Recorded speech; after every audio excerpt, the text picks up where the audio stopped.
So hello everyone, welcome to the Pahadi Talim foundation, a dedicated YouTube channel for civil service aspirant.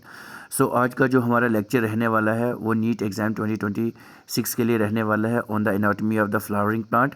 और ये lecture fifth of this session रहेगा, ये fifth lecture रहेगा और इसमें भी हम आपके साथ एमसीक्यू डिस्कस करेंगे ऑन प्लांट एनाटॉमी।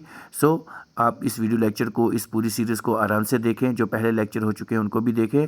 सो इस वीडियो लेक्चर में भी हम कुछ एक्स्ट्रा इन्फॉर्मेशन रखेंगे और कुछ ऐसे कंसेप्ट रहेंगे जो आपके लिए बहुत ज़्यादा इंपॉर्टेंट है। सो जितने भी नए व्यूवर्स हमारे चैनल पे विजिट कर रहे हैं वो हमारे चैनल को सब्सक्राइब कर दें और बेल आइकन को प्रेस करें ताकि नेक्स्ट वीडियो लेक्चर की नोटिफिकेशन आपके पास पहुंच सके। सो विदाउट वेस्टिंग टाइम हम अपना पहला क्वेश्चन आपके लिए स्क्रीन पर रखते हैं। सो क्वेश्चन नंबर फर्स्ट आपकी स्क्रीन पर रहेगा। So, which of the following is correct statement? इनमें से जो निम्नलिखित है, ये जो ऑप्शन में इनमें से करेक्ट स्टेटमेंट क्या है? तो ऑप्शन ए रहेगा pit is larger in monocot, option B pit is smaller in dicot, option C pit is equal in size in both, चाहे वो मोनोकॉट हो चाहे वो डाइकॉट हो, and option C both A and B. अब जितने भी व्यूअर्स वीडियो लेक्चर को देख रहे हैं, सबसे पहले उन्होंने क्या करना है, या तो वो लाइव चैट में इसका आंसर दें या वो कमेंट बॉक्स में इसका आंसर दें और फिर हमारे आंसर के साथ मैच करें। तब तक मैं बताता हूँ ये पिट क्या होती है, ठीक है ना, क्योंकि ये भी तो पता होना चाहिए कंसेप्ट ये क्या है। सो पिट इज अ सॉफ्ट, एक तो ये बिल्कुल सॉफ्ट होती है, दूसरा ये क्या होती है, स्पॉन्जी होती है, ठीक है। Spongy central tissue of the vascular system, central tissue of the vascular system का ये होता है, that is mainly composed of, ये ज्यादा किसके कंपोज्ड होते हैं, ये जो पित्त होते हैं ये पैरन काइमा के होते हैं बने हुए, पैरन काइमा के बने होते हैं, पैरन काइमा सेल के बने होते हैं, एंड सर्व टू स्टोर, ये क्या करते हैं, या तो ये स्टोर करते हैं या तो ये ट्रांसपोर्ट करते हैं, क्या, न्यूट्रिएंट्स, याद रखें। तो इसको हम कहते हैं पिट्स कहते हैं। तो अगर इस क्वेश्चन की मैं बात करूं तो इस क्वेश्चन का जो आंसर रहेगा that is option D, both A and B, इसका जो है वो आंसर रहेगा। पिट जो मोनोकॉट में होते हैं वो बड़े साइज के होते हैं और जो डाइकॉट में होते हैं वो छोटे होते हैं, ठीक है जी। आपने देखा होगा पिट्स ऐसे, ये मतलब ग्रामेटिकली तो आपने देखा होगा पिट्स को क्या होता है, कैसे होते हैं ये सारे, ठीक है ना। तो ये जो पिट्स होते हैं ये मतलब ये जो इसका ये जो एरिया होता है, ये वाला एरिया मतलब यहाँ पे ये साथ में प्राइमरी जाइलम मेटाजाइलम वगैरह होते हैं और ये बीच वाला जो हिस्सा होता है मतलब ये ऐसे मान के चले, ये जाइलम मेटाजाइलम या कुछ भी होंगे। अब ये जो बीच वाला पोर्शन होगा ये होता है पिट, ये कहीं छोटा होता है और कहीं पे बड़ा होता है, मतलब अलग से अगर देखें, ठीक है जी। अब चलते हैं हम अपने सेकंड क्वेश्चन की तरफ, जो कि इस सेशन का रहेगा। ये भी बहुत ज्यादा इंपॉर्टेंट क्वेश्चन है, आपके एग्जामिनेशन में आ सकता है। टर्मिनोलॉजी की बात करें तो which of the following is collectively known as periderm, ठीक है जी। कोलेक्टिवली हम पेरिडर्म किसको कहते हैं या पेरिडर्म में कौन कौन सी चीजें आती हैं। पेरिडर्म बहुत ज्यादा इंपॉर्टेंट पॉइंट है, आपको आपके एग्जामिनेशन में देखने को मिलेगा पेरिडर्म, ठीक है जी। तो पेरिडर्म में क्या होता है आप देखिए, या फेलोजियन को पेरिडर्म कहते हैं, फेलम को कहते हैं या फेलोडर्म, ये सारे के सारे कंसेप्ट हैं। अब आपने बताना है ये वाला जो हमारे पास दिस वन इज पेरिडर्म, ठीक है जी। पेरिडर्म में सबसे पहले तो मैं कुछ और कंसेप्ट बता देता हूँ इसमें। क्वार्क, अब देखो चीजें कैसे हैं, क्वार्क कैम्बियम इसमें एक बीच आएगा, उसके बाद हमारे पास खाली कार्क आएगा, उसके बाद हमारे पास क्या आएगा, सेकेंडरी कोर्टेक्स आएगा, ठीक है। ये तीनों की तीनों चीजें आएंगी। अब इन्हीं का नाम कहीं ये तो नहीं है, तो इस क्वेश्चन की अगर मैं बात करूं, इसके अंदर पेरिडर्म के अंदर फेलोजेन भी आता है, फैलम भी आता है और फेलोडर्म भी आता है। तो इस क्वेश्चन का जो आंसर रहेगा that is option D, all of the above, इसका आंसर रहने वाला है। बहुत ज्यादा इंपॉर्टेंट ये क्वेश्चन है, ठीक है जी।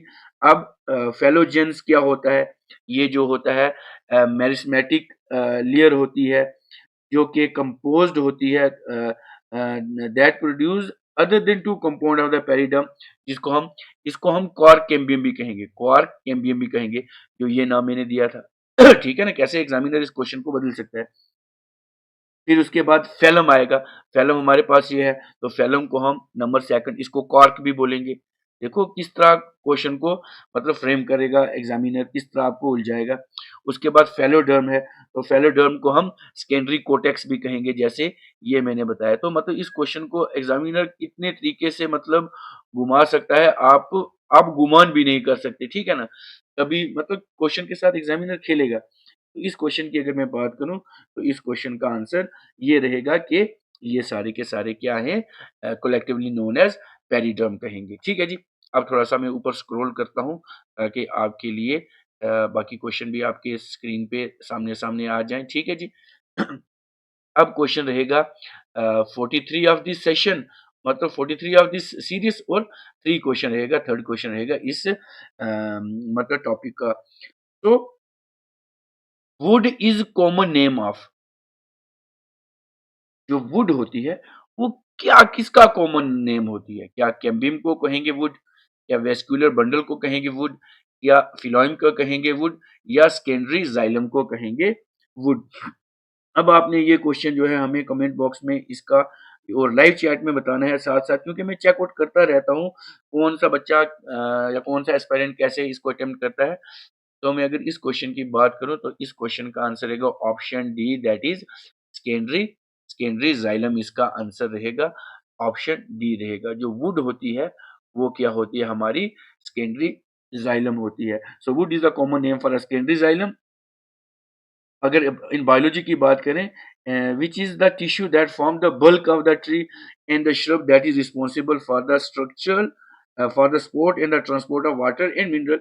जो वुड होता है वो डेवलप होता है during secondary growth of the plant from the vascular cambium, और उसके बाद अ layer of tissue that produce new limb cell. उसके बाद ये सारे क्या होते हैं, बनते रहते हैं। तो ऑप्शन डी इसका जो है वो आंसर रहेगा।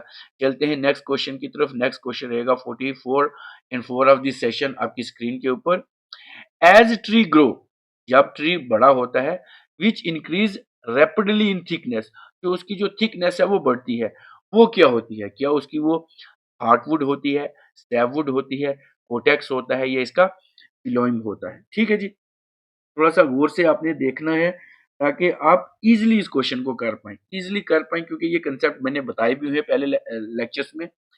तो as a tree grow older which increase rapidly in thickness, तो रैपिडली कौन थिकनेस में करेगा इसके, ये क्वेश्चन बहुत ज्यादा इंपॉर्टेंट है। तो इस क्वेश्चन की अगर मैं बात करूं, तो इस क्वेश्चन का आंसर रहेगा your option A, that is heartwood. मैंने कल वाले लेक्चर में हार्टवुड बहुत डिटेल में बताया था, हार्टवुड, सैपवुड, ये सब कुछ। तो as tree grow older, heartwood that is also, वहां पे मैंने बताया था ड्यूरेमन इसको कहते हैं, ठीक है, ड्यूरेमन कहते हैं। तो इंक्रीज इन थिकनेस, हार्डवुड जो होती है वो डेंस होती है, डार्कर होती है, मोर रेजिस्टेंस होती है। मैंने ऐसे बताया था, ये जो अंदर वाली है ये हार्डवुड थी, और ये जो बाहर वाली थी इसको बोलते थे कौन सी, सैपवुड। तो ये ड्यूरेबल होती है, ड्यूरेबल होती है, and that form the outer layer of the sapwood. So this transformation involved dead cell becoming filled with the lignin. उसके बाद रीजन, रीजन होता है, लिग्नन होता है, गम होता है, टेनिन होता है, which provide the tree with essential structural support in the mechanical strength, इसको प्रोवाइड करती है। ठीक है, चलते हैं हम नेक्स्ट क्वेश्चन की तरफ। Question number 44 and 5 of this session. In older tissue, in old tissue gases exchange take place, जो पुराने टिश्यू होते हैं उसमें गैसेस एक्सचेंज कहाँ से होती है, ये आपको पता होना चाहिए। क्या स्टोमेटा से होती है, माइन्यूट ओपनिंग एरनकाइमा से होती है, हाइड्रोथॉट से होती है, या लेंटिसल से होती है? ये मैंने उस दिन भी बताया था, लेंटिकल्स, हाइड्रोथॉट्स वगैरह, ये पूरा कंसेप्ट आपको मैंने डिस्कस करवाया था। अब मैं अगर इस क्वेश्चन की बात करूं, सबसे पहले तो आपने आंसर देना है। तो ये जो होते हैं, ये ओल्डर, इन old tissue gases exchange place through lenticels से करती हैं, याद रखना है आपने, लेंटिसेल्स, ठीक है जी। तो इन ओल्डर वुडी टिश्यू, चाहे वो स्टेम हो, चाहे वो रूट हो, चाहे रूट हो, so gases exchange take place through the small pores, वो छोटे-छोटे से पोर्स होते हैं जिसको हम क्या कहते हैं, लेंटिसल्स कहते हैं। और ये स्ट्रक्चर क्या करते हैं, प्रोवाइड करते हैं एक opening in the bark that allow for the diffusion of oxygen into the plant's internal tissue and the release of carbon dioxide and other waste gases। तो ये इसको रिलीज करते हैं। तो इस क्वेश्चन का रहेगा ऑप्शन डी, दैट इज लेंटिसस। अब नेक्स्ट क्वेश्चन की तरफ चलते हैं। नेक्स्ट क्वेश्चन आपकी स्क्रीन पे रहेंगे। थोड़ा सा ऊपर कर लेता हूँ। हाँ, तो क्वेश्चन नंबर 6 रहेगा इस सेशन का आपकी स्क्रीन के ऊपर, दैट इज 46 क्वेश्चन आपकी स्क्रीन पे रहेगा। Cork cambium in dicot root is derive from. जो कॉर कैम्बियम होता है डाइकाट रूट में, वो कहाँ से ड्राइव होता है? तो ऑप्शन ए रहेगा hypodermis, option B epidermis, option C pericycle and option D cortex. तो अगर मैं इस क्वेश्चन की बात करूं तो इस क्वेश्चन का जो आंसर है वो रहेगा option C, that is pericycle. Pericycle से क्या होता है, हमारा जो कॉर कैम्बियम होता है वो ड्राइव होता है। So in dicot root, the core cambium is formed by the pericycle। अब क्या होता है, during this secondary growth, the pericycle cell differentiate and form a secondary meristematic। secondary meristematic क्या करते हैं, ये लेयर बनाते हैं जिसको हम कॉर कैम्बियम कहते हैं। और कॉर कैम्बियम को मैंने पहले बताया था क्या बोलते हैं, हेलोजेन भी बोलते हैं। ये भी बहुत ज्यादा इंपॉर्टेंट पॉइंट है, आपको आ सकता है। This cork cambium then produce cork जिसको हम फेलम कहते हैं, फिर सेकेंडरी कोटेक्स जिसको फेलोडर्म कहते हैं, replacing the original epidermis and cortex. Epidermis और कोटेक्स को क्या करते हैं, रिप्लेस करते हैं। चलते हैं हम नेक्स्ट क्वेश्चन की तरफ, question number 7 of this session. In hollow hearted plant, hollow hearted plant में क्या होता है, रूट विल डाई फर्स्ट, क्या रूट पहले खत्म हो जाती है, मर जाती हैं? शूट विल डाई फर्स्ट, क्या शूट पहले मरती हैं? Shoot and root will die at the same time, क्या दोनों सेम टाइम पे ये खत्म होती है? नेदर विल डाई, क्या दोनों में, या दोनों की दोनों, ना तो शूट पहले खत्म होती है ना रूट पहले होती है। तो इस क्वेश्चन का आंसर रहेगा option D, that is they will neither die. इनमें से कोई भी जो है वो खत्म नहीं होता है। ठीक है जी, अब मैं इसको थोड़ा ऊपर स्क्रॉल करता हूँ। अब नेक्स्ट क्वेश्चन रहेगा आपकी स्क्रीन के ऊपर। एक चीज है हमारे पास, quinine important in treatment of malaria is extracted from. ये एक मेडिसिन है।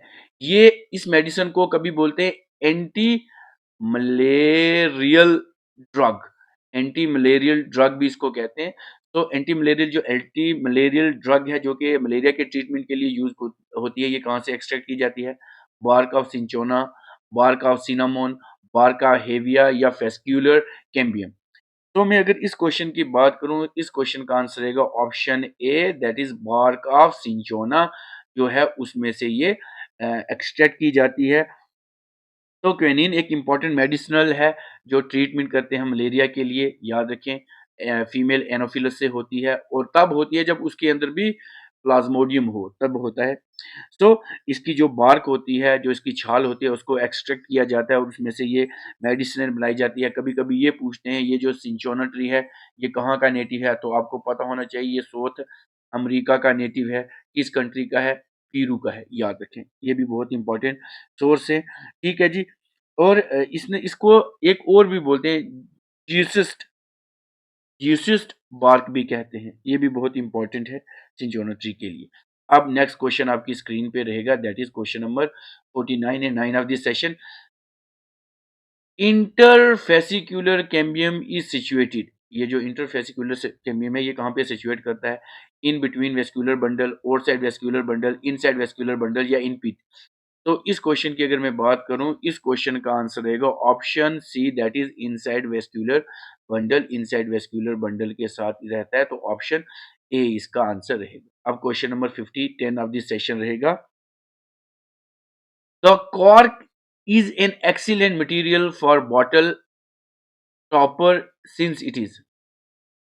ये जो कॉर्क होता है ये बहुत इंपॉर्टेंट होता है। आपने देखी होगी कभी शैंपियन की बोतल या कोई और, मतलब शैंपियन की बोतल देखी होगी या कोई भी मतलब अल्कोहलिक बोतल देखी, उसके बीच ऐसे कॉर्क लगा होता है जिसको टक करके हम बाहर खोलते हैं, ठीक है ना। अब ये जो होता है ये कॉर्क एक ऐसा इंपॉर्टेंट और एक्सीलेंट बॉटल स्टॉपर होता है। सिंस क्यों? क्या ये बहुत सस्ता होता है? ईज़िली अवेलेबल होता है, एयर टाइट होता है या लाइट वेट होता है इसलिए। तो सबसे पहले ये कॉर्क ऐसा होता है मतलब निशान, ये सबसे पहले तो एक तो इलास्टिक होता है, उसके बाद कंप्रेसिबल होता है, उसके बाद इसकी बात अगर मैं करूँ सील मतलब इलास्टिक सील होता है ये, इलास्टिक सील होता है, वाटरप्रूफ होता है वाटरप्रूफ होता है, तो ये बॉटल के लिए यूज़ करते हैं। सो ये एक एक्सीलेंट सोर्स होता है हमारा फॉर एक तो ये है कि elastic seal against the bottleneck होता है व्हाइल इट सबयूरेन एक चीज़ है, सबयूरेन जो इसके बीच होता है content make it naturally impermeable to liquid और गैसेस के लिए होता है। इट इज़ आल्सो ड्यूरेबल होता है, बहुत लंबा चलता है। इनर्ट होता है, allow for the control exchange of oxygen मतलब बड़े ही कंट्रोल मात्रा में इसके अंदर ऑक्सीजन या कार्बन डाइऑक्साइड इसमें बाहर या बाहर से अंदर जो भी होगा। सो इस क्वेश्चन का जो आंसर रहेगा वो रहेगा option C, that is airtight. So thank you very much.